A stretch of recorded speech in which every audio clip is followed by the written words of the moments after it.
아줌마, 방해하지 말고 저리 비켜요? 당장 집행 시작해! 안녕하세요.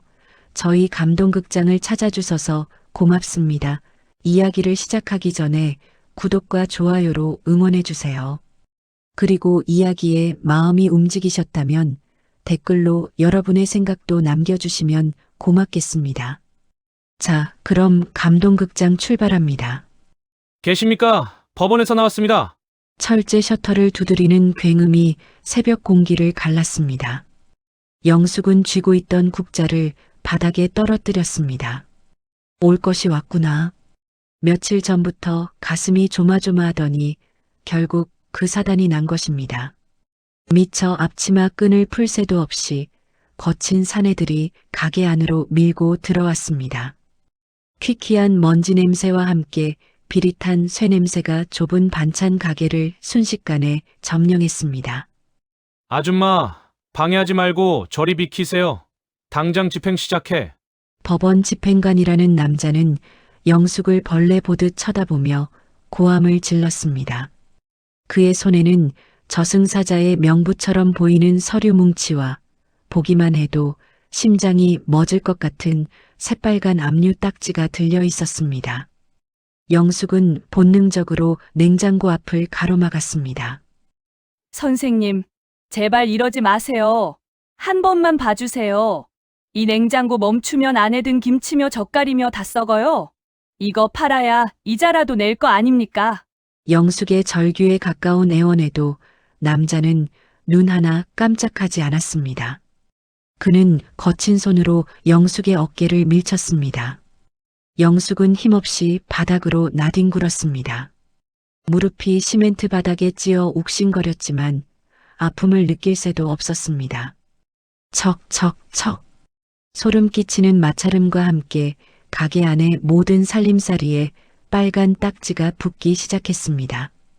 30년 전 남편과 함께 처음 장만했던 업소용 냉장고, 새벽마다 졸린 눈을 비비며 멸치를 볶았던 가스레인지, 심지어 손님들이 앉던 낡은 플라스틱 의자까지 영숙의 손때가 묻은 모든 것들이 압류라는 두 글자에 갇혀버렸습니다. 그것은 단순히 물건에 붙는 딱지가 아니었습니다. 영숙의 지난 30년 인생, 그 고단했던 삶 전체의 실패작이라는 낙인을 찍는 것과 같았습니다. 아이고, 여보. 나 어떡해. 당신이 어떻게 남겨준 가게인데. 영숙은 바닥을 치며 통곡했습니다. 5년 전 위암으로 세상을 떠난 남편의 얼굴이 떠올랐습니다. 여보, 내가 죽어도 이 가게만 있으면 당신 밥 굶을 일은 없을 거야. 임종 직전 남편이 남긴 유언이 비수가 되어 가슴을 찔렀습니다. 빚보증을 잘못 쓴 아들놈이 원망스러웠다가도 오냐오냐 키운 내 탓인 것 같아 가슴을 쥐어뜯었습니다. 가게 밖에서는 지나가던 동네 사람들이 웅성거리며 구경하고 있었습니다. 저 집 아들이 사고 쳤다며. 쯧쯧, 영숙이네도 이제 끝났구먼. 수군거리는 소리가 비수처럼 날아와 꽂혔습니다. 영숙은 고개를 들 수 없었습니다. 윙윙거리는 냉장고 모터 소리가 마치 그녀의 삶이 끝났음을 알리는 카운트다운처럼 들려왔습니다. 차가운 겨울바람이 문틈으로 황소처럼 밀고 들어와 식은 땀으로 젖은 영숙의 등허리를 사정없이 핥히었습니다. 완벽한 절망 그 자체였습니다. 집행관들이 태풍처럼 휩쓸고 지나간 자리는 참담했습니다. 전쟁터가 따로 없었습니다. 영숙은 퉁퉁 부은 눈을 겨우 뜨고 몸을 일으켰습니다. 바닥에는 밟혀서 으깨진 멸치들이 흩어져 있었습니다. 그 멸치 한 마리 한 마리가 마치 자신의 신세 같았습니다. 영숙은 떨리는 손으로 멸치 대가리를 하나하나 주워 담았습니다. 눈물과 콧물이 범벅되어 앞이 잘 보이지 않았지만 이대로 두고 볼 수는 없었습니다. 내 새끼들 밥줄이었는데 이제 이것도 끝이구나. 해가 뉘엿뉘엿 지고 가게 안이 어둑해질 무렵이었습니다. 전기를 아끼려 불도 켜지 않은 채 영숙은 무거운 몸을 이끌고 밖으로 나갔습니다. 셔터를 내리는 손이 천근만근 무거웠습니다. 오늘이 마지막 일지도 모른다는 생각에 가슴이 먹먹해졌습니다. 그때였습니다. 끼잉 마이너스 하는 소리와 함께 바람에 흔들리는 녹슨 우편함이 눈에 들어왔습니다. 평소 같으면 거들떠보지도 않았을 낡은 우편함이었습니다. 어차피 들어있는 것이라고는 전기요금 독촉장이나 대출 권유 전단지뿐일 테니까요. 하지만 그날따라 영숙은 홀린 듯 우편함으로 손을 뻗었습니다. 또 독촉장이겠지. 이제 더 날아올 것도 없는데. 체념하며 손을 집어넣는 순간 손끝에 낯선 감촉이 닿았습니다. 얇은 종이 고지서의 느낌이 아니었습니다. 두툼하고 빳빳하며 어딘가 온기가 느껴지는 듯한 감촉. 영숙은 조심스럽게 봉투를 꺼냈습니다. 아무것도 적혀 있지 않은 하얀 봉투였습니다. 발신인도 수신인도 없는 깨끗한 봉투. 가로등 희미한 불빛 아래서 봉투를 열어본 영숙은 숨을 멈췄습니다. 봉투 안에는 노란색 고무줄로 묶인 5만 원권 지폐 뭉치가 들어 있었습니다. 손이 덜덜 떨렸습니다. 침을 꼴깍 삼키며 세어보니 정확히 100만 원이었습니다. 그리고 지폐 사이에서 꼬깃꼬깃 접힌 메모지 한 장이 툭 떨어졌습니다. 맛있는 밥 한 끼 따뜻하게 드세요. 힘내세요. 글씨는 초등학생이 쓴 것처럼 삐뚤빼뚤했지만 꾹꾹 눌러 쓴 펜 자국에서 글쓴이의 간절한 마음이 전해져 왔습니다. 영숙은 멍하니 메모지를 바라보았습니다. 세상 모두가 자신에게 망했다, 나가라고 소리칠 때 유일하게 밥 먹으라고 말해준 사람. 영숙은 주위를 두리번거렸습니다. 삭막한 골목길엔 찬바람에 굴러가는 낙엽 소리만 들릴 뿐 개미 새끼 한 마리 보이지 않았습니다. 도대체 누가, 왜? 심장이 터질 듯이 쿵쿵 뛰기 시작했습니다. 이 100만 원은 당장 급한 불을 끄기엔 턱없이 부족했지만 지금 영숙에게는 1억 원보다 더 가치 있게 느껴졌습니다. 가게 문을 걸어 잠그고 들어온 영숙은 돈 봉투를 가슴에 품고 벽에 기대앉았습니다. 기쁨보다는 공포가 먼저 밀려왔습니다. 세상에 공짜는 없다고 믿고 살아온 60년 인생이었습니다. 혹시 사채업자 놈들이 미끼로 던져놓은 거 아닐까? 이거 썼다가 나중에 이자까지 쳐서 몇 배로 갚으라고 하면 어쩌지? 의심은 꼬리에 꼬리를 물고 피어올랐습니다. 누군가 가게 안을 훔쳐보고 있는 것만 같아 소름이 끼쳤습니다. 영숙은 창문에 신문지를 덧대어 붙이고 커튼을 꼼꼼히 쳤습니다. 밖에서 부스럭거리는 소리만 들려도 소스라치게 놀라 숨을 죽였습니다. 안 돼, 절대 쓰면 안 돼. 내가 지금 어떤 꼴을 당하고 있는데. 이건 함정이야. 영숙은 중얼거리며 돈 봉투를 금고 깊숙한 곳, 아무도 찾지 못할 쌀통 밑바닥에 숨겼습니다. 마치 뜨거운 감자를 만진 듯 손을 털어냈습니다. 하지만 뱃속에서는 야속하게도 꼬르륵 소리가 천둥처럼 울려 퍼졌습니다. 하루 종일 물 한 모금 넘기지 못한 위장이 밥을 달라며 아우성치고 있었습니다. 찬장에서 먹다 남은 찬밥 덩어리를 찾으려 했지만 쌀독은 이미 바닥을 드러낸 지 오래였습니다. 냉장고에는 팔다 남은 쉰내 나는 김치 쪼가리뿐이었습니다. 영숙은 수돗물을 틀어 배를 채웠습니다. 차가운 물이 식도를 타고 내려가자 온몸이 으슬으슬 떨려왔습니다. 그 돈이면 따뜻한 국밥 한 그릇 사 먹을 수 있을 텐데. 아니야, 쌀이라도 한 포대 사면 며칠은 버틸 수 있을 텐데. 두려움과 생존 본능이 영숙의 머릿속에서 치열한 전쟁을 벌였습니다. 천장 구석에 매달린 거미줄이 마치 빚더미에 갇힌 자신의 신세처럼 보여 서러움이 북받쳤습니다. 영숙은 쭈그리고 앉아 무릎에 얼굴을 묻었습니다. 여보, 나 너무 배가 고파 무서워 죽겠어. 허공에 대고 남편을 불러보지만 돌아오는 건 냉장고 모터의 웅웅거리는 소리뿐이었습니다. 영숙은 금고 쪽을 힐끔거렸습니다. 그 정체불명의 돈이 자신을 유혹하는 악마의 손길인지 아니면 신이 보낸 구명줄인지 알 수 없었습니다. 배고픔에 지쳐 깜빡 잠이 들 때까지 영숙은 돈이 든 쌀통을 뜬 눈으로 감시해야만 했습니다. 다음 날 아침 영숙은 무거운 눈꺼풀을 겨우 들어 올렸습니다. 쪽잠을 잔 탓에 온몸이 두들겨 맞은 듯 쑤셨습니다.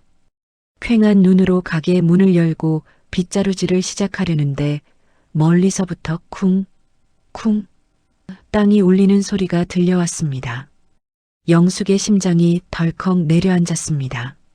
저 소리는 이 동네에서 딱 한 사람, 건물주 박 노인의 지팡이 소리였습니다. 동네 사람들은 그를 피도 눈물도 없는 구두쇠 영감이라 불렀습니다.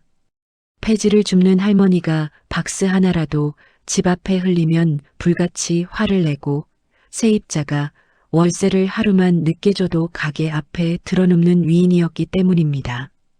영숙은 쥐구멍이라도 찾고 싶었습니다. 어이, 김 여사, 문 열었으면 나와봐. 우렁찬 고함과 함께 박 노인이 가게 안으로 들어왔습니다.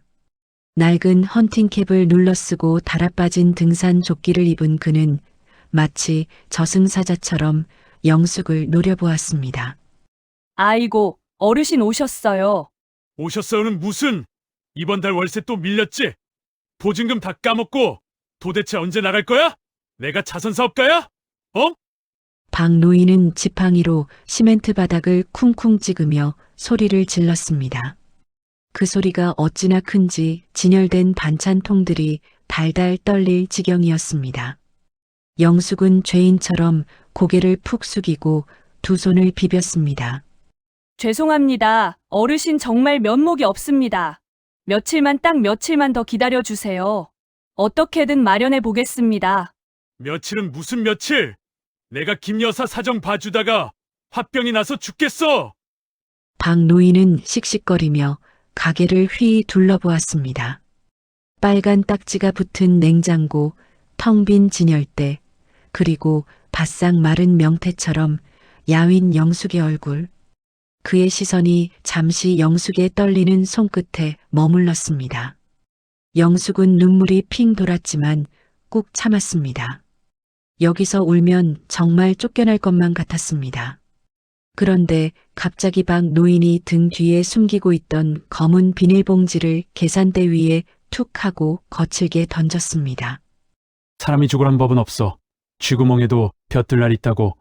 청승 떨지 말고 밥이나 챙겨 먹어. 박 노인은 화를 내는 건지 걱정을 하는 건지 알 수 없는 묘한 표정으로 소리를 빽 지르더니 뒤도 돌아보지 않고 나가버렸습니다. 영숙은 어안이 벙벙해 봉지를 열어보았습니다. 그 안에는 피로회복제인 바카스 한 박스와 소화제, 그리고 시장 떡집에서 파는 따끈한 시루떡 한 팩이 들어있었습니다. 어르신, 영숙은 멀어지는 박 노인의 구부정한 뒷모습을 보며 멍하니 서 있었습니다. 저 노인이 어제 그 돈을 보냈을 리는 만무했습니다. 10원짜리 하나도 벌벌 떠는 사람이었으니까요. 하지만 그의 투박한 말 한마디가 이상하게도 가슴 깊은 곳을 찔렀습니다.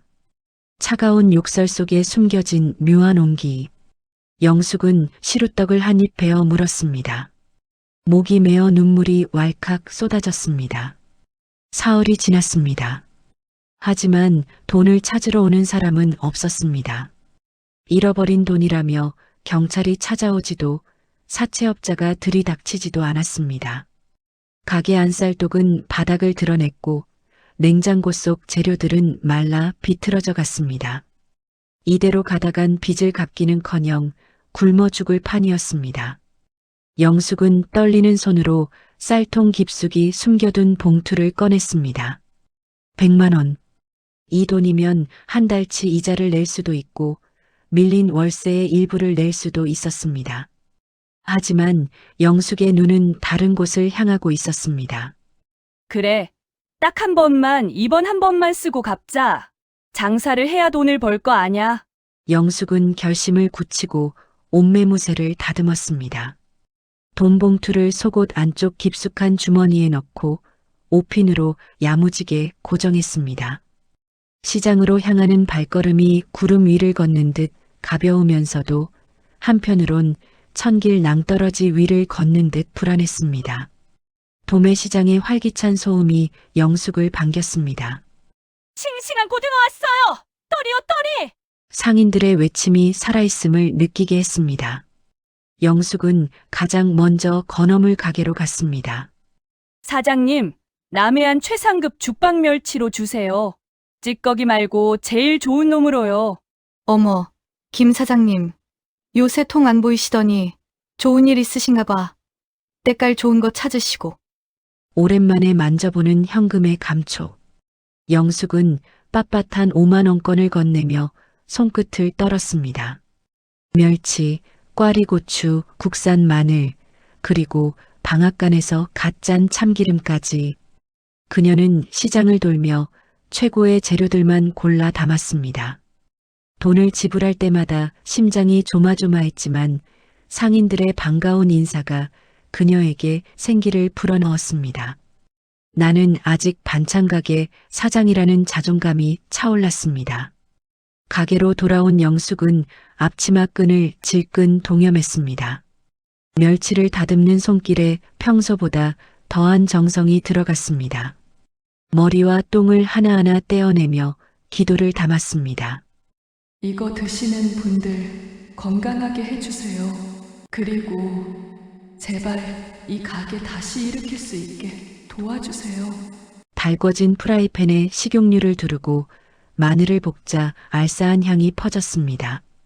이어 멸치를 넣고 간장 소스를 붓자 치잉 마이너스 하는 경쾌한 소리와 함께 고소하고 짭조름한 냄새가 가게를 넘어 골목길까지 진동했습니다. 그것은 단순히 음식 냄새가 아니었습니다. 절망의 끝에서 피어올린 영숙의 생명력이었습니다. 어머, 이게 무슨 냄새야? 냄새가 너무 좋은데? 지나가던 사람들이 하나둘 발걸음을 멈추고 킁킁거렸습니다. 닫혀있던 가게 문이 열리고 따뜻한 김이 모락모락 피어오르자 죽어가던 가게에 다시 피가 돌기 시작했습니다. 기적 같은 일이 벌어졌습니다. 사장님, 오늘 멸치볶음 맛이 기가 막히네요. 밥 도둑이 따로 없어. 김치도 한 포기 줘요.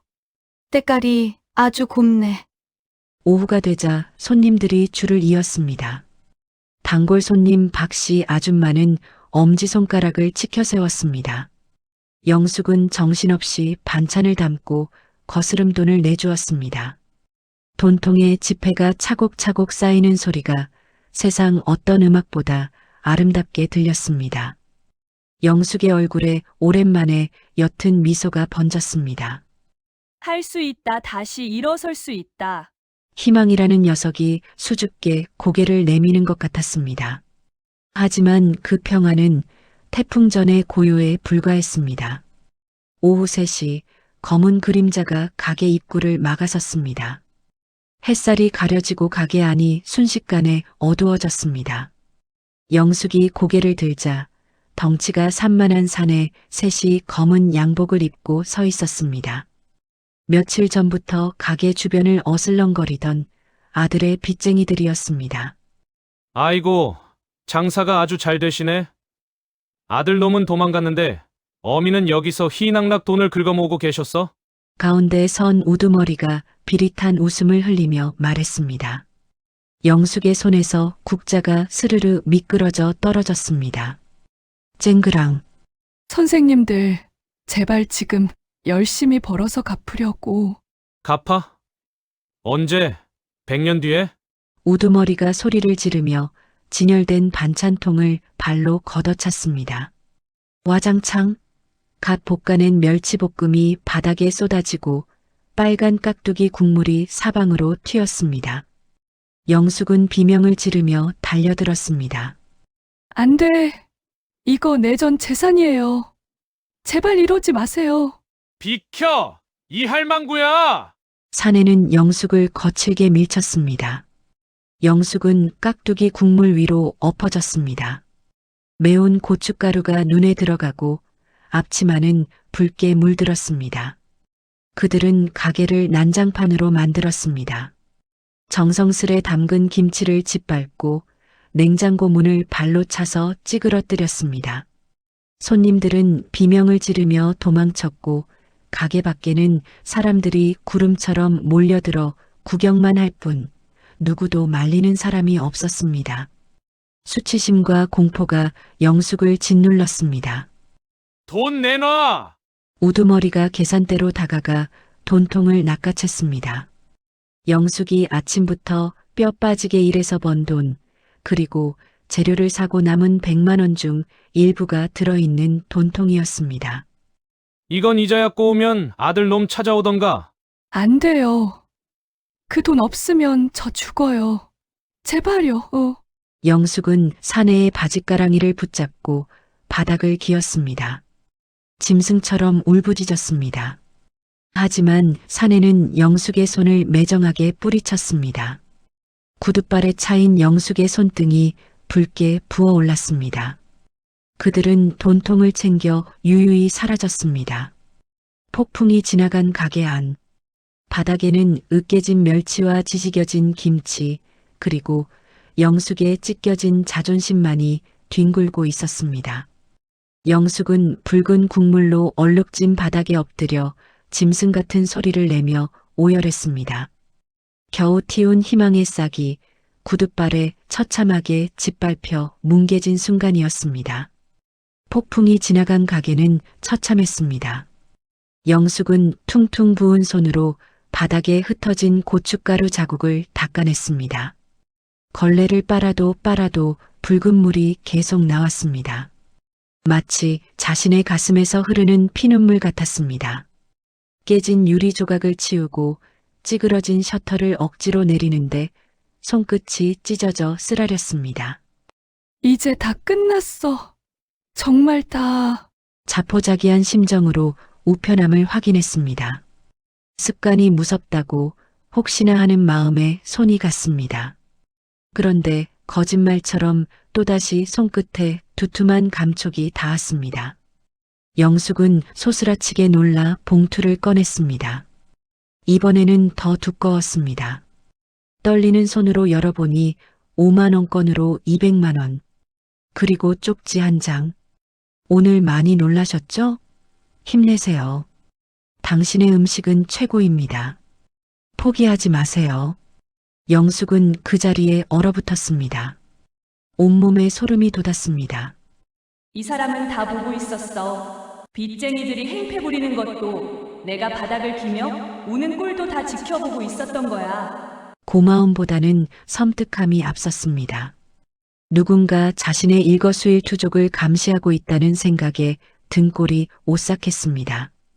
이 돈은 어디서 나오는 걸까? 혹시 나를 지켜보다가 더 큰 무언가를 요구하려는 건 아닐까? 아니면 죽은 남편이 보낸 걸까?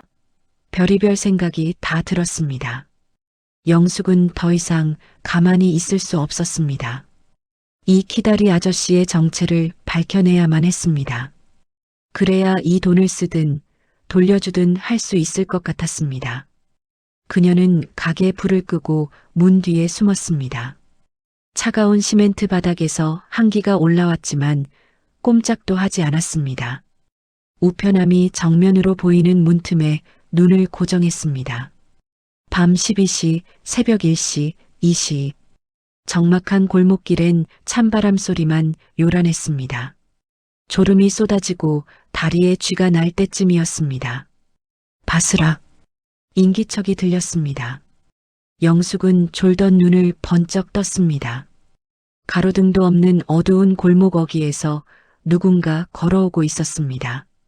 검은 벙거지 모자를 푹 눌러 쓰고 목도리로 얼굴을 칭칭 감은 수상한 차림이었습니다. 그림자는 주위를 살피더니 조심스럽게 우편함 쪽으로 손을 뻗었습니다. 지금이다. 영숙은 숨을 죽이고 문고리를 꽉 잡았습니다. 심장이 튀어나갈 듯 쿵쾅거렸습니다. 저 사람을 잡아야 한다. 잡아서 누구냐고, 왜 나한테 이런 짓을 하냐고 물어봐야 한다. 영숙의 손에 땀이 흥건하게 배어 나왔습니다. 누구냐? 영숙은 고함을 지르며 문을 박차고 나갔습니다. 하지만 그림자는 짐승처럼 재빨랐습니다. 영숙의 목소리를 듣자마자 뒤도 돌아보지 않고 골목 끝으로 내달렸습니다. 거기서 서라니까. 영숙은 벗겨진 신발도 챙겨 신지 못한 채 맨발로 뒤를 쫓았습니다. 하지만 늙고 지친 영숙이 젊고 날렵해 보이는 그를 잡기에는 역부족이었습니다. 그림자는 순식간에 어둠 속으로 사라졌습니다. 영숙은 숨을 헐떡이며 가로등 아래 멈춰 섰습니다. 놓쳤다는 허탈감에 주저앉으려는 찰나 코끝에 익숙한 향기가 스쳤습니다. 그것은 아주 진하고 고혹적인 장미 향수 냄새였습니다. 이 동네에서 이 비싼 수입 향수를 쓰는 사람은 딱 한 명뿐이었습니다.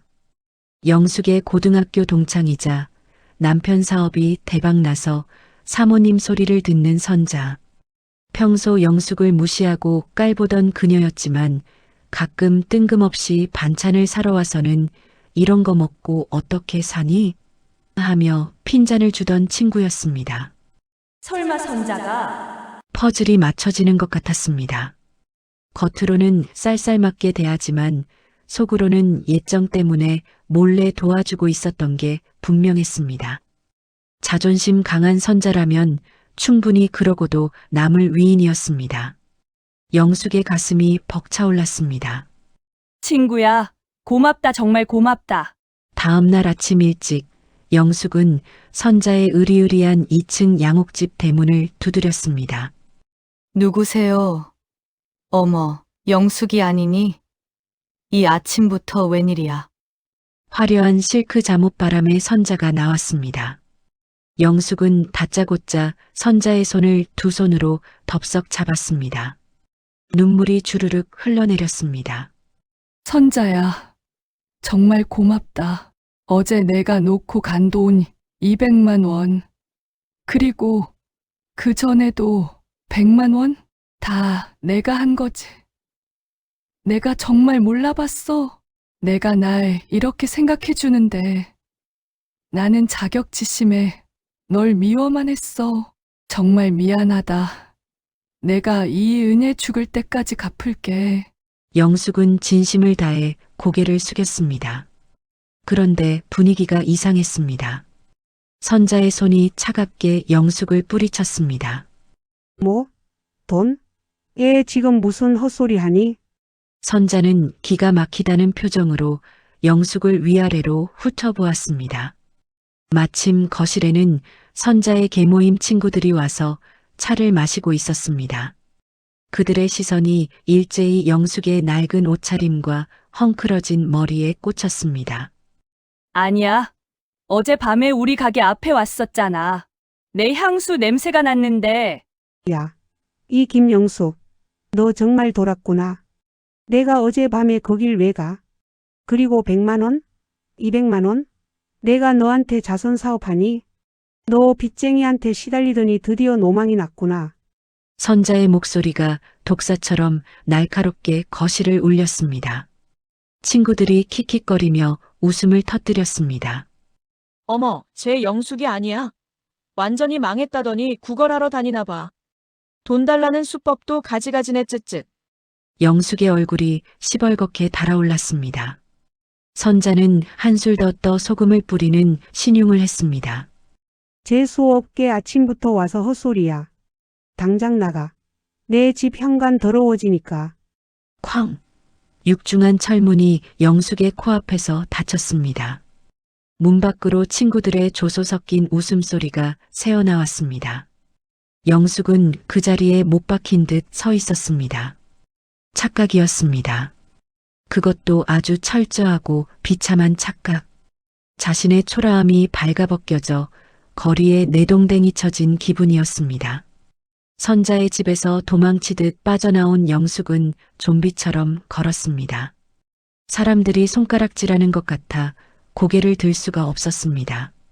수치심에 혀라도 깨물고 죽고 싶은 심정이었습니다.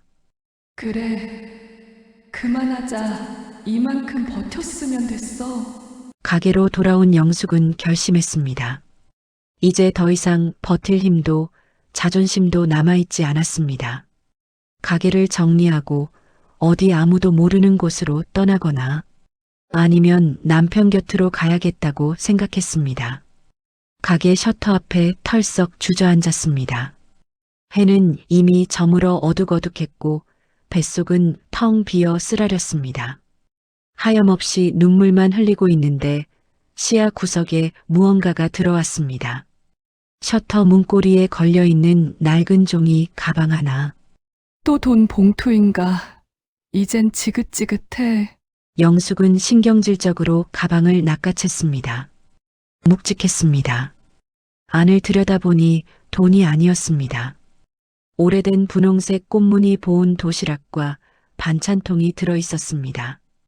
의아한 마음에 도시락 뚜껑을 돌려 열었습니다. 아, 하얀 김이 모락모락 피어올랐습니다. 구수한 냄새.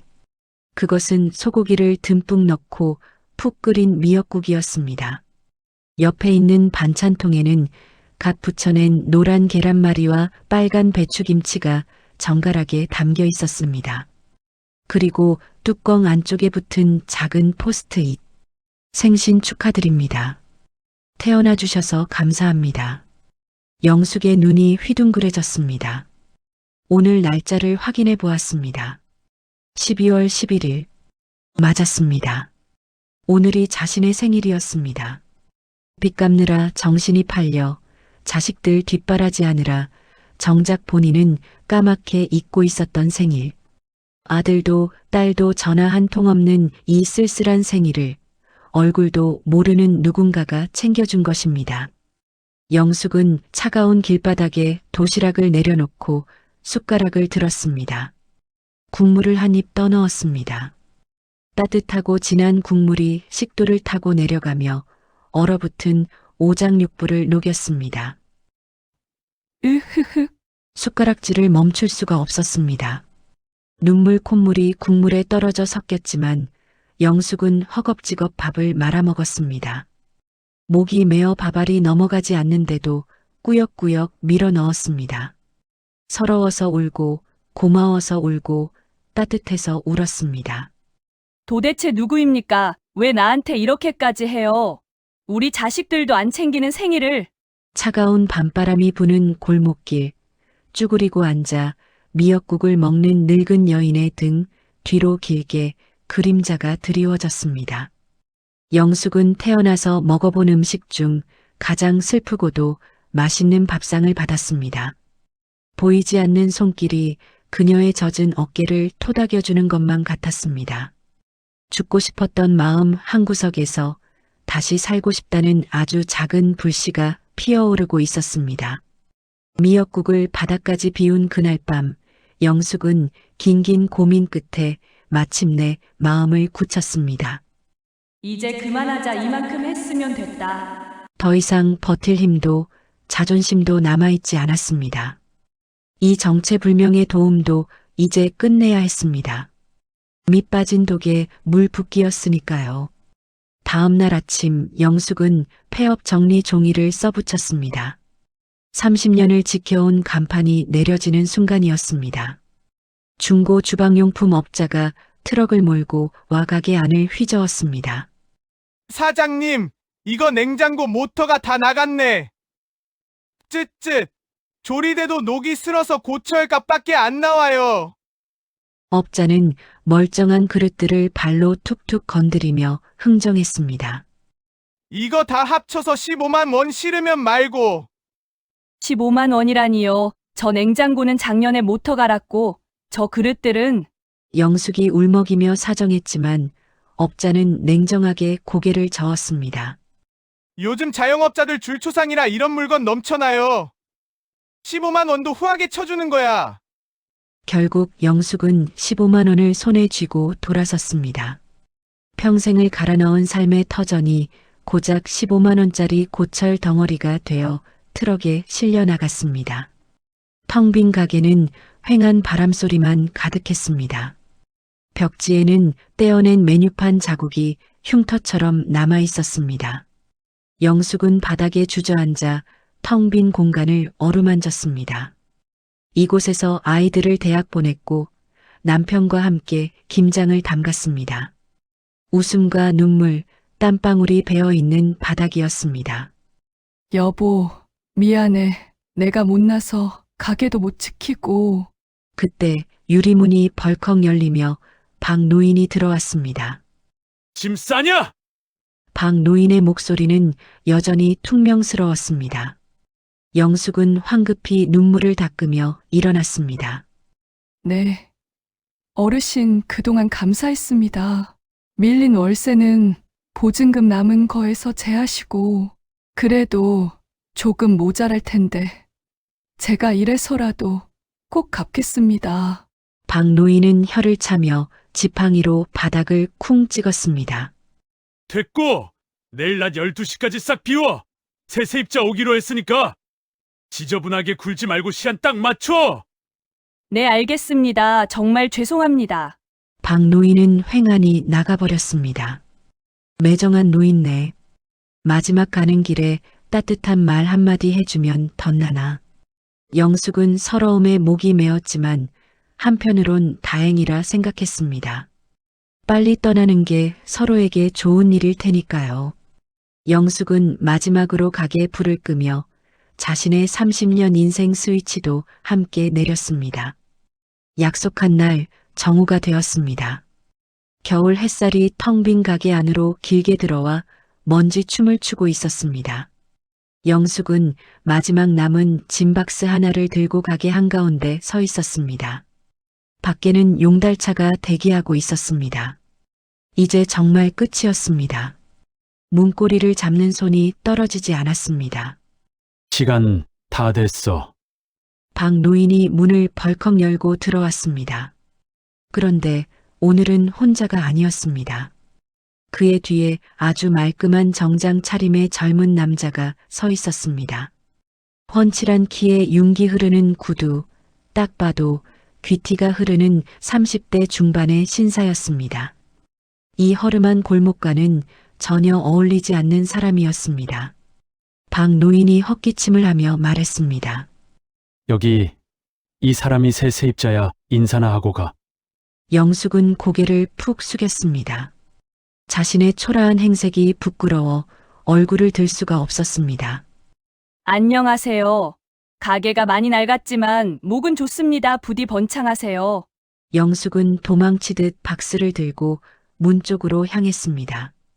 빨리 이 자리를 벗어나고 싶었습니다. 자신의 실패를 증명하는 이 공간을 젊은 성공한 사람에게 넘겨준다는 비참함을 견딜 수 없었습니다. 그때였습니다. 가지 마세요, 사장님. 젊은 남자가 성큼성큼 다가와 영숙의 앞을 가로막았습니다. 정중하지만 단호한 목소리였습니다. 영숙은 깜짝 놀라 고개를 들었습니다. 남자의 눈시울이 붉게 충혈되어 있었습니다. 그는 떨리는 눈빛으로 영숙의 주름진 얼굴을 하나하나 뜯어보고 있었습니다. 네, 저를 아세요? 영숙은 의아한 표정으로 물었습니다. 낯이 익은 듯 하면서도 도무지 기억나지 않는 얼굴. 남자는 깊은 숨을 내쉬더니 무릎을 꿇고 영숙과 눈높이를 맞췄습니다. 저 모르시겠어요? 15년 전. 이 가게 앞 고시원에 살던 200이요. 깡마른 대학생 철수입니다. 철수. 그 이름 두 글자가 영숙의 뇌리를 스치고 지나갔습니다. 영숙의 눈이 휘둥그레졌습니다. 겹쳐지는 기억의 파편들. 15년 전 뼈만 앙상하게 남은 채 늘 고개를 숙이고 다니던 그 가난한 고학생. 시간이 거꾸로 흘러 15년 전 겨울로 돌아갔습니다. 당시 영숙의 가게 앞 고시원에는 지방에서 올라와 공무원 시험을 준비하는 학생들이 많았습니다. 그 중에서도 유독 눈에 밟히는 청년이 하나 있었습니다. 한겨울에도 얇은 트레이닝복 하나로 버티고 컵라면 하나 살 돈이 없어 가게 앞을 서성이다 물만 마시고 가던 학생. 바로 철수였습니다. 아줌마, 멸치볶음 2,000원어치만 주세요. 기어가는 목소리로 꼬깃꼬깃한 1,000원짜리 2장을 내밀던 그 청년. 영숙은 그게 그의 전 재산임을 본능적으로 알았습니다. 밥은 먹고 다니는지 얼굴이 누렇게 떠서 금방이라도 쓰러질 것 같았습니다. 영숙은 그때마다 국자를 크게 휘둘렀습니다. 에구, 총각. 오늘은 멸치가 좀 많이 볶아졌네. 이거 남으면 다 버려야 하는데 좀 가져가서 먹어줄래? 영숙은 2,000원어치가 아니라 20,000원어치도 넘는 멸치를 꾹꾹 눌러 담았습니다.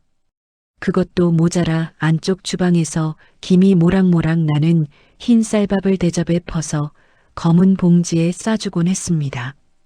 이건 밥솥 바닥 긁은 누룽지 밥이라 손님 상엔 못 나가. 총각이 좀 처리해줘. 자존심 강한 청년이 혹여 상처라도 받을까봐 영숙은 늘 남는 음식, 버릴 음식이라는 핑계를 댔습니다. 그렇게 영숙은 철수가 고시원을 떠날 때까지 2년 동안 그에게 이름 모를 엄마가 되어주었습니다. 다시 현재 철수는 영숙의 손을 두 손으로 감싸 쥐고 눈물을 뚝뚝 흘렸습니다. 사장님, 그때 사장님이 주신 그 밥이 저를 살렸습니다.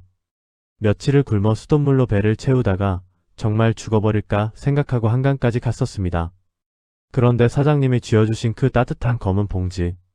그 온기 때문에 죽을 수가 없었습니다. 영숙의 눈에서도 하염없이 눈물이 흘러내렸습니다. 아이고, 그게 뭐라고. 배고픈 사람 밥 한 끼 주는 게 뭐 대수라고 일어나. 아니요, 저한테는 생명이었습니다. 제가 고시 합격하고 사업 시작해서 이렇게 성공할 수 있었던 건 구아리 사장님의 그 멸치볶음 덕분입니다. 성공하면 꼭 찾아뵙고 은혜 갚겠다고 매일 밤 다짐했습니다. 그제야 모든 퍼즐이 맞춰졌습니다. 우편함에 돈 봉투, 삐뚤빼뚤한 응원의 편지, 그리고 생일날 문 앞에 놓여있던 따뜻한 미역국까지 모두 철수가 보낸 것이었습니다. 돈 봉투는 제가 직접 드리면 사장님이 부담스러워 하실까봐 몰래 넣었습니다. 미역국은 예전에 고시원 살 때 사장님이 제 생일이라고 몰래 챙겨주셨던 게 생각나서. 옆에서 지켜보던 박 노인이 콧방귀를 뀌며 끼어들었습니다. 아니, 이 녀석이 아주 사람을 귀찮게 해. 나한테 부탁해서 사장님 쫓아내지 말라고 사정을 하질 않나. 밤에 몰래 와서 미역국 놓고 가는 거 망봐달라고 하질 않나. 내가 이 나이에 007 작전 찍느라 허리가 다 휘었어. 알고 보니 괴팍한 건물주방 노인은 철수의 부탁을 받고 영숙을 지켜주는 비밀 요원 노릇을 하고 있었던 것입니다. 겉으로는 구박했지만 속으로는 영숙이 떠나지 않도록 시간을 벌어주고 있었던 것이죠. 어르신, 그런 줄도 모르고 저는 영숙은 박 노인과 철수를 번갈아 보며 오열했습니다. 세상이 다 등을 돌린 줄 알았는데 등 뒤에서 자신을 받쳐주는 든든한 두 손이 있었음을 너무 늦게 깨달았습니다. 가게 안은 흐르는 눈물과 코를 훌쩍이는 소리로 가득 찼습니다. 영숙은 여전히 믿기지 않는다는 듯 멍하니 서 있었습니다. 그때 철수가 품 안쪽 주머니에서 두툼한 서류 봉투를 꺼냈습니다. 사장님, 이거 한번 봐주시겠습니까? 영숙은 떨리는 손으로 봉투를 열었습니다. 안에는 난생 처음 보는 복잡한 서류들이 들어 있었습니다. 등기부등본, 채무변제 확인서. 글자가 눈에 잘 들어오지 않아 눈을 찡그리자 철수가 하나하나 설명하기 시작했습니다. 첫 번째 서류는 이 건물 등기입니다. 제가 박 어르신께 이 건물을 샀습니다. 시세보다 훨씬 더 쳐드리고요. 박 노인이 옆에서 입이 귀에 걸려 거들었습니다. 그래, 이 녀석이 어찌나 통이 큰지 내 노후 자금 걱정을 싹 해결해줬어. 그래서 내가 골치 아픈 건물주 딱지 떼고 이제부터는 이 가게 단골 손님이나 하려고. 그리고 두 번째, 이게 제일 중요합니다. 철수는 붉은 도장이 찍힌 종이를 영숙의 손에 쥐어주었습니다. 사장님 아드님이 진 빚, 그리고 사장님 가게에 걸려있던 압류. 제가 어제부로 싹 다 정리했습니다. 원금의 이자까지 1원 한 푼 남기지 않고 다 갚았습니다. 뭐라고? 영숙의 다리에 힘이 풀려 휘청거렸습니다. 철수가 얼른 그녀를 부축했습니다. 세상에, 그 큰 돈을 내가 뭐라고? 제가 말씀드렸잖아요. 사장님은 제 생명의 은인이라고. 목숨값에 비하면 돈은 아무것도 아닙니다. 철수는 영숙을 낡은 의자에 앉히고 정중하게 무릎을 꿇었습니다. 그의 눈빛은 15년 전 배고팠던 청년의 눈빛이 아니라 확신에 찬 사업가의 눈빛으로 빛나고 있었습니다. 사장님, 저는 지금 전국에 100개가 넘는 매장을 가진 어머니 반찬이라는 프랜차이즈 회사의 대표입니다. 하지만 우리 회사에는 결정적인 게 부족합니다. 바로 사장님의 그 손맛과 사람을 위로하는 따뜻함입니다. 철수는 영숙의 거칠어진 두 손을 꼭 잡았습니다. 가게 비우실 필요 없습니다.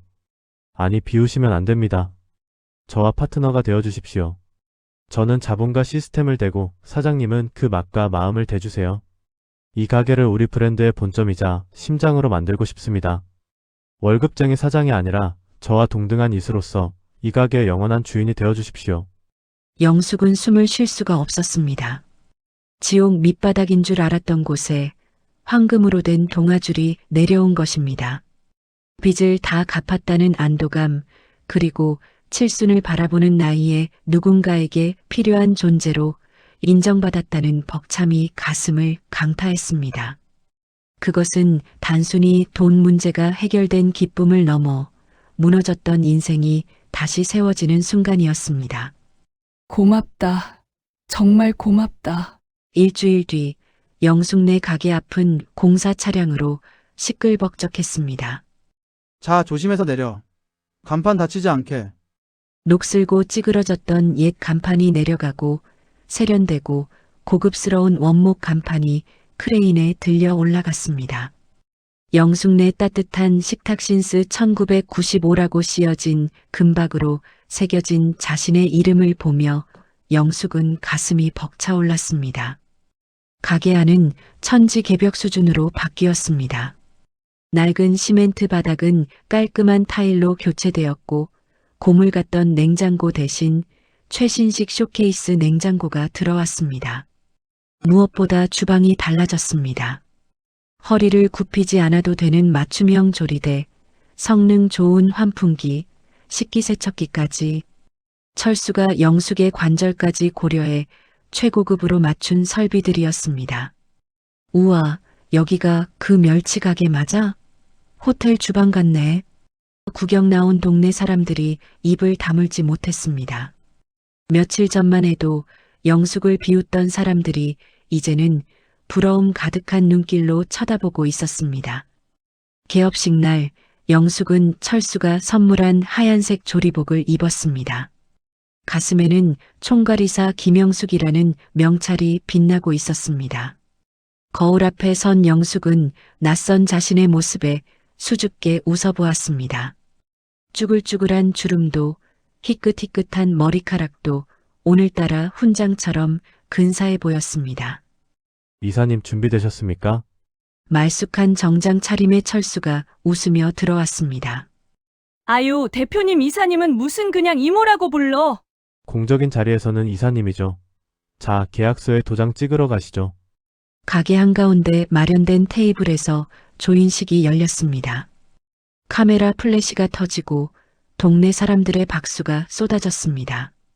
영숙은 떨리는 손으로 계약서에 인감 도장을 꾹 눌러 찍었습니다.